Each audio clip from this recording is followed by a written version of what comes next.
I've been doing business on YouTube for 14 years. I've started 16 different channels and those channels have generated hundreds of millions of views. Several of them have turned into six-figure YouTube businesses. So in this video, I'm going to compress 14 years of brutal YouTube business advice into a single video, starting with number one. Because the biggest mistake is trying to copy successful businesses instead of understanding why they work. Chasing views is a bad idea. People often think that more views automatically means more money. Think of it like this. If this is YouTube, then this is your views. And views attract attention, but the real game is how much value from those views do you actually manage to capture. It's what you do with them. Because this is where all revenue for your business comes from. I've got videos that have had millions of views that have made almost nothing, and I have videos with thousands that have paid way more. Attention only becomes revenue when the system behind it in your channel captures that. So stop focusing on how many views you can get and start designing a business that can capture the value inside that attention. This is exactly why there are thousands of huge channels with millions of views that are also broke. Now next, a common problem that I see amongst most creators. And it's challenging your own perception because practically everybody does this at one point or another, and I've done it myself. A YouTube channel is a business, whether you like it or not. You must treat it as such if you want it to be sustainable over the longer term. Now, many fail because they aren't willing to do what is necessary. Hiding behind excuses like, oh, it's the algorithm, I need more subscribers, or it's art is very foolish. There's a reason for everything. If you aren't willing to repeatedly challenge your own thinking, you'll never succeed. However, unknowingly for most, the next point is the most damaging. Because the wrong audience is worse than a small audience. There are so many different reasons that this is true. A small audience can be powerful. Think about the profits behind companies that are software or consulting. I've worked with hundreds of different creators and it's a universal problem. The wrong audience is useless. They won't buy from you, they'll slow your business growth down and then send you the wrong goal. And by the way, if you want to solve these problems, subscribe down below for more useful content like this. But attracting the wrong audience to your channel is just going to give you a massive headache. So be very deliberate and specific about what you're targeting. It's also worth mentioning in the YouTube context, if you attract the wrong audience, then you send more of the wrong viewers to your channel via the algorithm. 1,000 qualified buyers beats 100,000 browsers that are just looking out of curiosity. And this leads me on to my next point. Viral videos often attract the wrong audience. Viral content attracts curiosity. Typically, viral videos are entertainment focused, but typically buyers aren't trying to solve problems when they watch them. They're not even in the mood for buying. They're different mindsets altogether, and in some instances, just different audiences. Now, I've done the deep dive on my own traffic to prove this in the past, because the vast majority of viral videos don't bring in business, which is why your highest viewed video is rarely your most valuable. Nearly all of my highest earning videos have been under 200,000 views. Looking at the tracking data, it's a frequent pattern. Some videos bring attention, other videos bring revenue. It's also why it's so important that you track absolutely everything. Link clicks, conversions, production costs, the whole lot. This is a business. Now, I want you to pay attention to this next one because it's huge and it prevents a very painful mistake. The best YouTube businesses are designed backwards.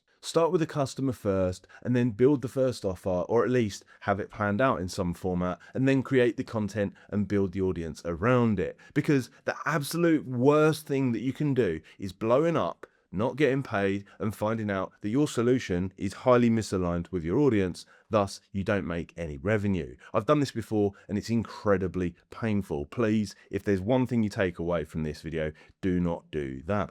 Now, not all views are equal. Hopefully you're getting that message by now. So don't treat them as such in the first place. Now, this is lost on so many people, but it's also so logical, both in terms of viewers and business customers, because a curious viewer is different to an active buyer, but also a wealthy viewer has very different expectations to somebody who's less wealthy. So create content for active buyers and money at the same time. It's far easier and also more satisfying, and on top of that, one of the right customers is worth more than 1,000 viewers, which leads me on to an incredibly common problem on YouTube. Subscribers, YouTube shorts, likes, and 1 out of 10s in your YouTube studio. They're all great for your ego, but ego doesn't help profits or grow your business. You can't put subscribers in the bank. Use them as metrics to analyze what matters, and perhaps in the context of subscribers, a video where viewers decided they want to come back for more value, which is also related to a point next on my list, but don't look at them in terms of success because they're absolutely not. YouTube alignment is a monster problem. It links with so many of the points that I'm sharing here, I've previously shared and probably will do in a moment. But the worst part is that you cannot see this easily. Now, it can be found in a channel's advanced data, but that's for another video because it's quite a complex topic. But essentially, many viewers make the mistake of thinking that their videos are aligned to the other videos on their channel when in fact they're not. And that comes down to usually not understanding who their audience is or how that funnels into their product and actually making revenue.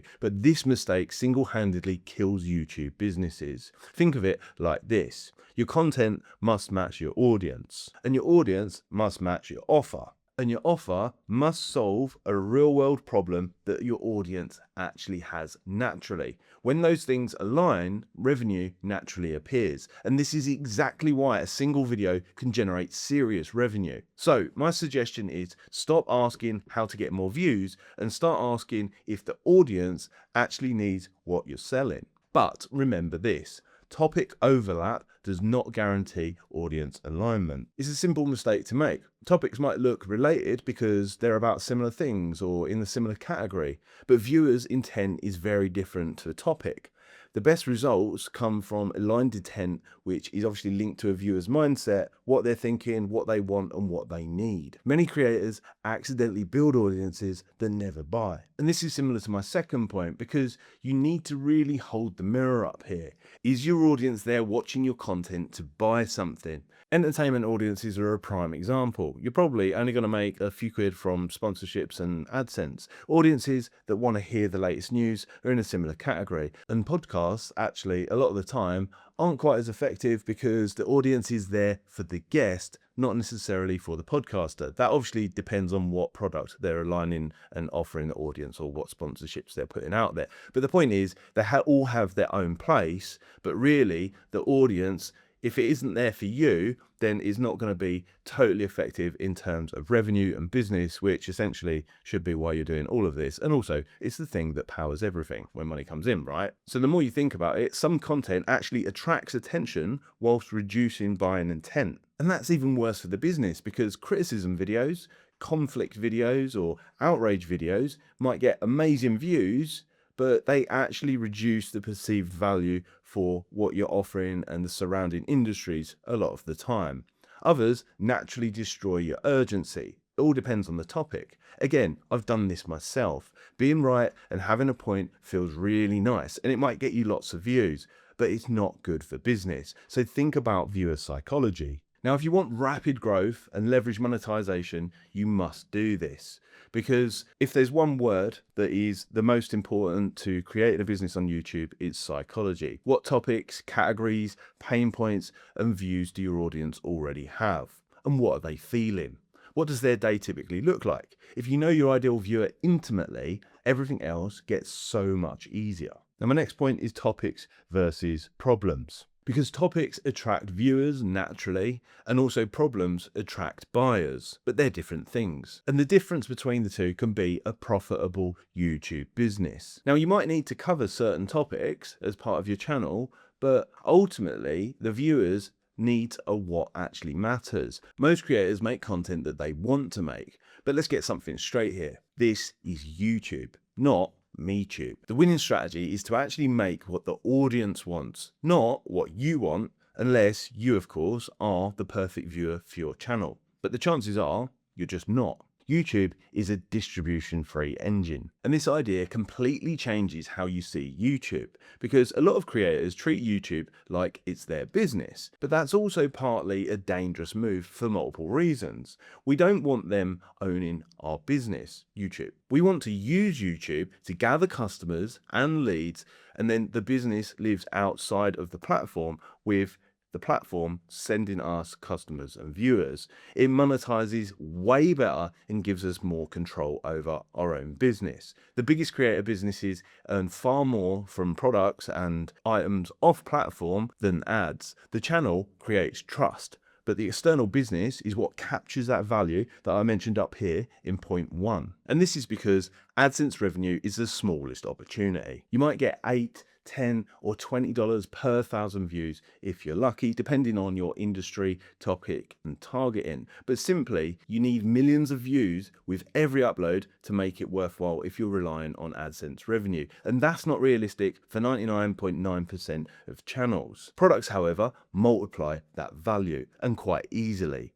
And the services behind them can multiply it even further, which takes me on to something else. Recurring revenue changes everything. One-off sales require constant traffic because you need new leads all the time, whereas recurring revenue compounds over time. The more you put in the top, the faster the revenue compounds. Now, when you do this, stability replaces volatility, which is great news, particularly if your happiness is usually dictated by your last video's performance. But it can't simply be solved by one video type. Different videos should have different jobs, because some videos need to attract new viewers, whereas other videos need to build trust and then give value to the viewers, while others need to directly push and convert viewers into customers. Treating them the same is a mistake because discovery content and buyer content are just totally different. You can't easily grow an audience and convert customers in the same one breath, nor can you solve an urgent problem with a broad-reaching first touch video that somebody has just come across for the first time.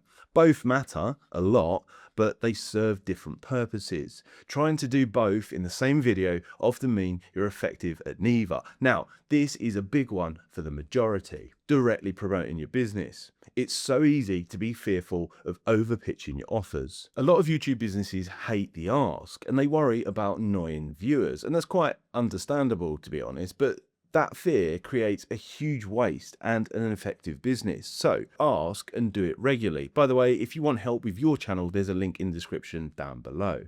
Now, revenue per video is the metric operators track. This is the metric very few talk about or even measure because it's not the easiest thing to set up in the first place. But smart business operators track revenue per video and per view. Without it, you're guessing. You might think that you know what's working and why, but once you start measuring, and you soon realize that those assumptions were totally wrong. The difference to bottom line revenue is absolutely enormous. I have videos with modest views that generated some wild results, but I wouldn't have realized if it wasn't tracked properly. Once you actually know, it's far easier to repeat the trick, and of course, reevaluate your products. So many creators build products from guesswork, like the last point. They assume that they know what people want, but they don't upgrade, improve, or change their products. If you're unsure, read the comments on your channel. Most of the time, your viewers are already screaming out for that new product that you need. Think about it. They've already validated the demand, especially when there's many of them saying it. The more you see the same thing, the more you should reevaluate, but don't fall into that obvious trap that this leads to. Most channels need one strong offer. Multiple offers confuse buyers. Focus simplifies decisions. It simply increases sales. Multiple products and offers come a lot later on when your business is already huge. How you present things in your YouTube videos matters too, because people buy results, not products. Nobody wants a course. They want an outcome. The result must be clear. Proof beats clever marketing every single time. Evidence is what really matters because it's easier to do it again if you've done it before. Repeating what works beats constant reinvention. Many creators chase novelty over certainty, but real operators double down on success. Now, a great example of this might be Mr. Beast if you look at some of his videos, channel format, and even his products. Proven ideas just compound growth, which is why you should subscribe to this channel now. Now, once you understand all of this, your business growth compounds and one great video can change everything. Because a banger video that breaks through can unlock the channel. Systems determine whether growth becomes revenue though, so bear that in mind first. Now, the top creators on the platform know it, and it's why they all do the things that I've just mentioned here in this video, and this video explains exactly how they do it. So check it out now, and I'll see you next time.